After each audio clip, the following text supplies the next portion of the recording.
ఏ మంచి చేయకుండా కేవలం అబద్ధాలు మోసాలు చెప్పినప్పుడు ఆ మోసం అన్నది, ఆ అబద్ధం అన్నది కోపం కింద మారక తప్పదు.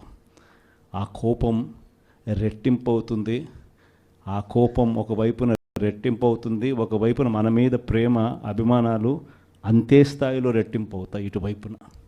కాబట్టి ఖచ్చితంగా ఆ రోజు కూడా ఖచ్చితంగా మనమంతా కూడా ఖచ్చితంగా చూస్తామని కూడా ఖచ్చితంగా దేవుని మీద నమ్మకంతో నేను చెప్తా ఉన్నా. ఇవన్నీ మీతో పంచుకున్నందుకు చాలా సంతోషంగా ఉంది. కృష్ణా ఉమ్మడి జిల్లాకు సంబంధించి ఎంపీపీలు, జెడ్పీటీసీలు, మున్సిపల్ చైర్పర్సన్లు, మేయర్లు, ఈరోజు మీ అందరితో ఈ సమావేశం జరుపుకోవడం నిజంగా చాలా సంతోషంగా ఉంది.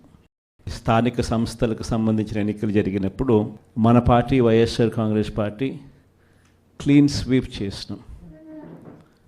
దాదాపుగా జెడ్పీటీసీలు లెక్కే చూసుకుంటే దాదాపుగా 46 చోట్ల ఎన్నికలు జరిగితే 44 చోట్ల మన పార్టీనే గెలిచిన పరిస్థితుల మధ్య ఎన్నికలు జరగడం జరిగింది.